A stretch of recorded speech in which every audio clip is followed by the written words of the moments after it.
ચોટીલાથી 7 kilometre ઉત્તર દિશામાં આવેલ પાંડવ વિસ્તારમાં જરિયા મહાદેવનું જે મંદિર આવેલું છે, આ મંદિરની આજુબાજુ સેન્ડસ્ટોન એટલે કે રેતીના પથરાળ ડુંગરો આવેલા છે.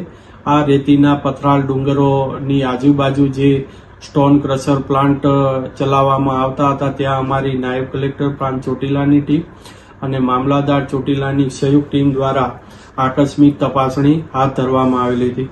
તપાસ દરમિયાન હકીકત સામે આવેલ કે જરિયા મહાદેવની આસપાસ તેમજ પાંજવાળી અને વાવડી વિસ્તારમાં જે કાર્યરત સ્ટોન ક્રશર એકમો છે, એ આજુબાજુના ખાનગી અને સરકારી સર્વે નંબરોમાંથી ગેરકાયદેસર રીતે સેન્ડસ્ટોનનું ખનન કરી અને પ્રોસેસિંગ કરી અને સ્ટોન ક્રશર પ્લાન્ટ ચલાવવામાં આવતા હતા.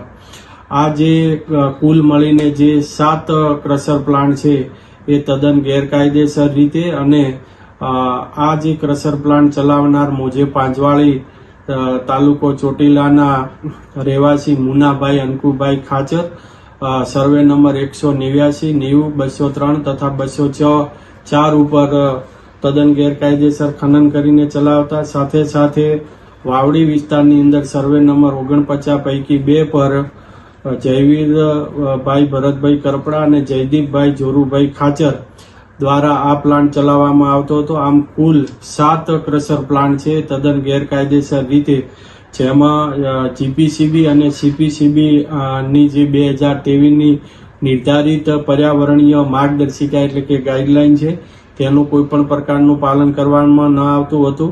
સાથે સાથે કન્સેન્ટ ટુ એસ્ટાબ્લિશ અને કન્સેન્ટ ટુ ઓપરેટ ની શરતોનું પાલન કરવામાં આવતું ન હતું.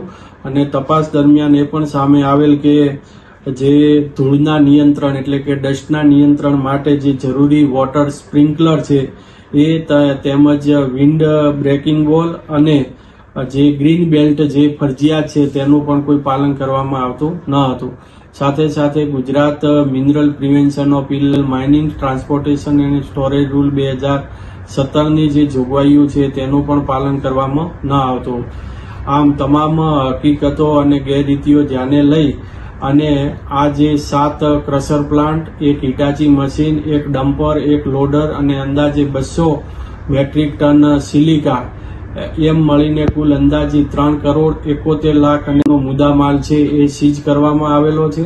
સાથે સાથે આ તમામ ઈસમોની સામે કે જે તદ્દન ગેરકાયદેસર રીતે જરિયા મહાદેવ વિસ્તારની આજુબાજુ જે ખોદકામ કરવામાં આવતું હતું, ત્યાં ખાણ ખનીજ વિભાગની ટીમને સાથે રાખી અને માપણી પણ કરાવવામાં આવેલી છે.